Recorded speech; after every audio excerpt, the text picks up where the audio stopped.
So we get asked a lot how our father started our real estate business close to 70 years ago.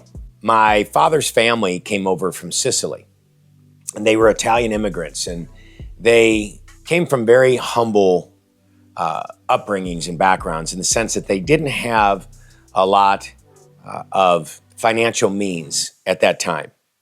But what they had was a very close-knit family. Like a lot of the immigrants that came over to the United States, they were very close internally with their families, and they had a work ethic. Well, that's how it was for my grandfather, and that's how it was for my father growing up.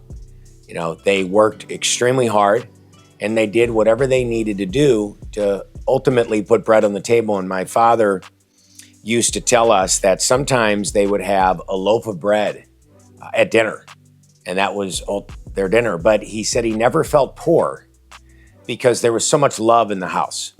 And he had so much love from my grandfather and my grandmother. And he also had his cousins. Oftentimes they would all sleep in the same bed. And so it was a house full of love. And so my father will attribute his success to the love that he had from his parents. And he literally would tell us that. He would say it was the belief that my parents had in me ultimately made me believe in myself. And if you ever asked him, he never thought that he wasn't going to be successful. He always knew he would. He wasn't sure how, but he knew he would. And so going to the real estate side of it, you know, my dad was doing all kinds of odd jobs to make a buck, but he ended up getting his brokerage license by going to night school. You know, anybody can get a broker's license if you study, and it's not too expensive, and you go take the test. Well, he was able to get that. And he started working for a company, a developer here in St. Louis, Missouri at the time.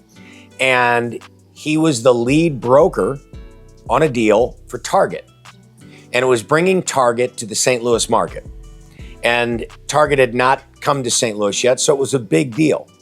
And the development group that he was working for had this land in an area of St. Louis called Baldwin. And they were going to do a Target there. They were going to develop the Target. And Dad was the broker responsible for negotiating the lease. And he was successful in doing that. He got the lease signed. And it was going to be a big commission farm. And my father went to the site where this Target was going to be developed. And he was sitting out on the land. And he was just looking at it. He often drove the real estate. That was a tip that he gave us, is that especially in today's world, you know, with all the technology we have, he always would tell us, you've got to go drive the real estate. You've got to see it. You've got to touch it. You've got to put your feet on the ground and really get a feel for it.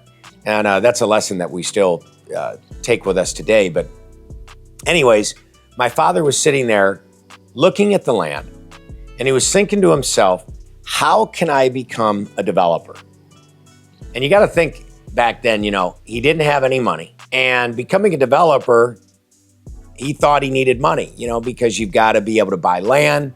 You've got to be able to put equity down when you go get a loan to do a development. And so it was a big challenge for him in thinking how he can do this.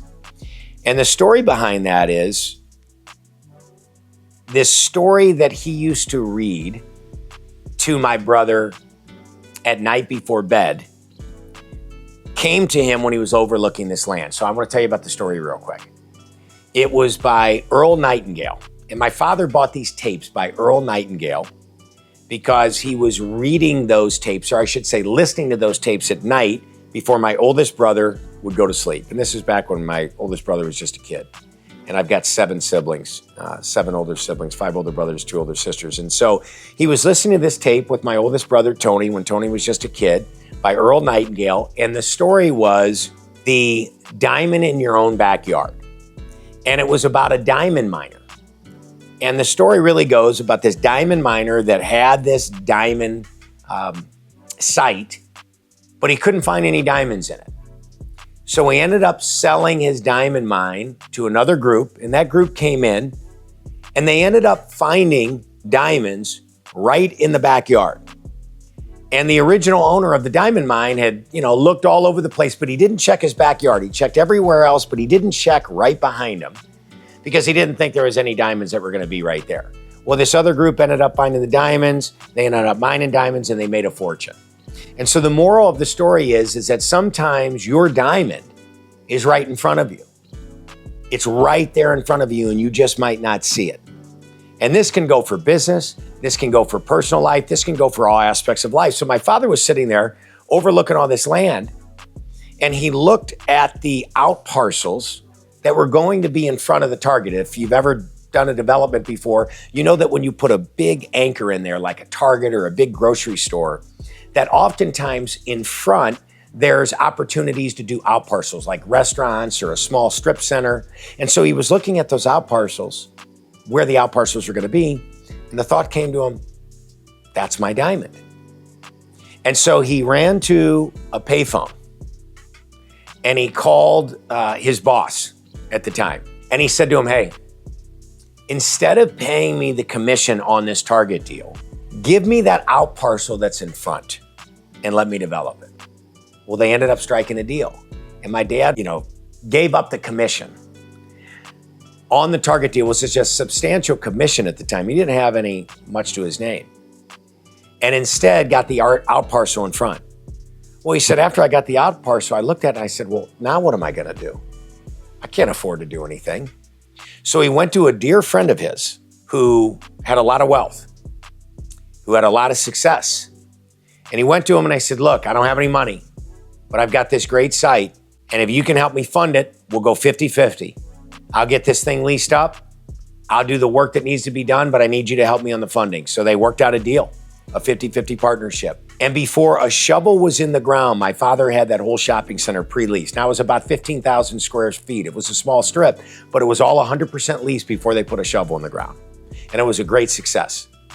And then they took those proceeds after they built the shopping center and sold it. They took the proceeds and they rolled it into another shopping center and they did the same thing. And they kept going and going and going until they were doing massive developments. And that's how my father got into the game. So when you simplify that story, how'd he do it? Well, he took a chance on himself, right? He gave up a commission that he really needed at the time because he had a belief in himself. And he took that shot. And that was his window. And often in times in life, we have these windows. It's almost like a fork where you can go this way or you can go that way. And depending on which direction you go, it's gonna take courage and it's gonna take you betting on yourself. And he decided to take the path that was gonna take courage and betting on himself. And he didn't know how he was gonna do it. Remember when he negotiated that deal and got that out parcel, he didn't have a plan. What did he have? He had a belief in himself and he had courage. So when people talk about how to get started in the real estate space, I think they're looking for this master business plan or, well, this is what you need to go study, this is the type of industry you'll want to get into so that you learn the most about real estate. And that's all great. There's things you can do. I often say you got to learn finance, learn how the banking business works. But regardless of what path you take, whether you decide to become a broker and you learn leasing and negotiations, because that's awesome, or you decide to go into the banking space and you learn finance or, whatever it is, before any of that, what's most important is the belief in yourself and then having the courage to bet on yourself and having the courage to step forward when you don't know what the plan is going to be. You don't necessarily know the how, you just know you're gonna do it. And that's how our father did it. He never, ever doubted himself. He went for it. And after he went for it, the plan started happening. And oftentimes we spend so much time planning and planning and planning. Oftentimes the plan comes together when you take the step forward. When you take action and when you take a step forward, you get momentum. And that momentum starts to carry you through, and that momentum starts to create the plan. So you got to believe in yourself, and you've got to see the outcome. My father, he saw the outcome. He saw it that day when he was sitting out there. He saw a shopping center that could be built. That was his diamond. And then he went after it. And so that's how we got started. And the interesting thing about that is it all started from his upbringing, from his parents believing in him. loving him, so that he then had a belief in himself. So there's so many lessons wrapped into that about how to parent, about how to have courage, about how to have a belief in yourself. And, my brothers and I and our team members, we take that attitude still today. There's risk when you get into a new market. There's risk when you get into a new sector of real estate that you don't know very well. But when you take that step and when you go for it, you've got to have a belief in yourself that you're going to make it no matter what.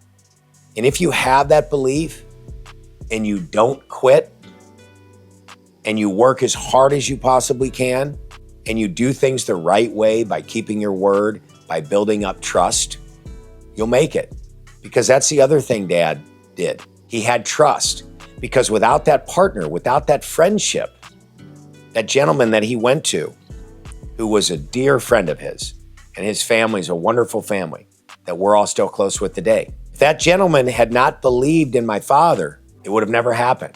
And we all have something or someone in our life that gives us that chance. Whether it's a lender that gives you a loan when you're a first-time developer going into a deal, or whether it's somebody that believes in you and decides to partner up with you.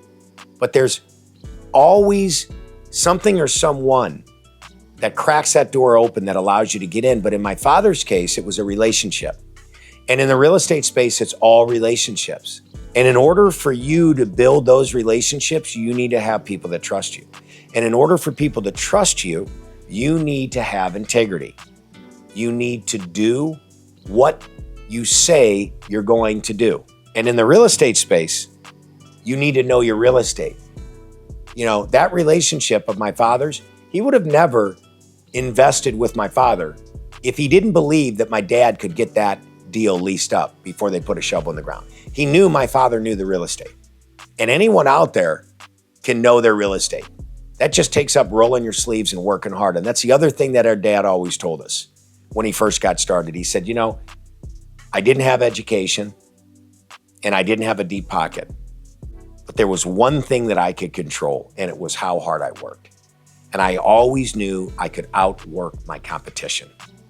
And I think people forget about that today with all of the efficiencies that we have in place, like AI technology, et cetera. I think we forget about work ethic. And if you really want it enough, you'll outwork anybody. And outworking somebody, I think, is underestimated today. You cannot replace hard work, and you cannot replace a belief in yourself, and you can't replace integrity. So I think if you do those three things, you're going to be successful. It certainly worked for our dad.